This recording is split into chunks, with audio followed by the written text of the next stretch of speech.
أنا وجهي أولسن جاب من سوف ديسي يا إله توقفتي إلهي قاعد أساس كهدي أنا صاني كهدي ما هذا إسكاله إن شاء الله وحوي نكاس وهالكنا إلهي سبحانه وتعالى سجنه صوح نونيو هذه كان وحوي إسكسبر وحول بودع عيان إن شاء الله وحوي والله ويلكا وكل كسوان صحيح ما إله بداية ويلكا لا إله بداية ويلكا وكل كسوان بس كلام لا مسكين إله بداية جرس عبجر فيديو بس كلام أنا قصر عن وقت الرئيس كبر قام بعلاه مو كل مغلية عسيرية إيجاد تجمع مغلية قصر طالو إنه ذاك القصر السيو هاي مرة فاير سيري هاي أنا أسكت القصر فريد أول بقصر كان أنا أدركه خبي كيريس اللي هي يجي منيس أنا وجهي أولسن جاب من سوف ديسي يا arrinta inay sii socoto ma doonayo bulshooyinteeda aniga meeshaan ugu baxay qof kastoo wax isoo dhahana lagama yaabo inaan eray qaldan ugu bedelo ma fahanteen waxaan intaas u sameynana waxa ay tahay in anigaba shalay wanaageeda aan raadinayo maantana wanaageeda aan raadinayo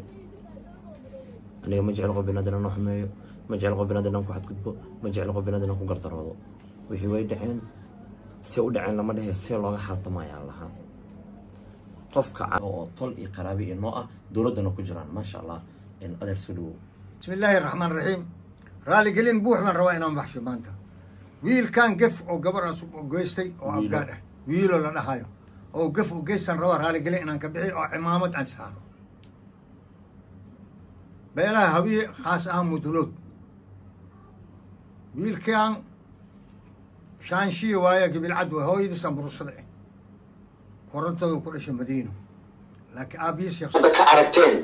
أي مرة بدنت هذا وكلي وجعشه فريد معناه وحي فيرنسا ماشي إذا كسو جرى الدخل إما فيرنسا دنت سيدا حتى كأركتها معاه عرقنا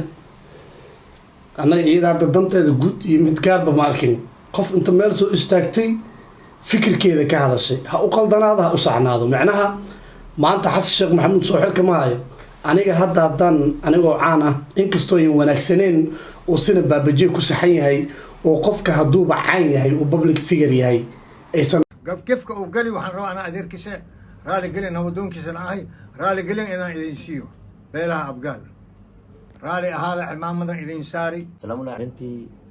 في العلين خلدنا كي ما داي dadka aragtooda way kala duwan tahay qofna hadalka waxa la si u dhahay qofna si u qaaday aniga markaan hadalka aan sas dhahay oo kululeenayay waxay iga ahayd hal mar gabadha ka soo wada jeesta wixii iyada ka maqan hawada helaan dadkii dhanna hadhaha muxuu gabarsan u dhahaa muxuu kan u dhahaa si waxaad iyada ay ugu laabtaan intaas waxaan sameynayay inaan saaxiib difaaco wixii iyada ku soo socdana dusha aan u dhigto aniga weligeena ma aflagaadeenin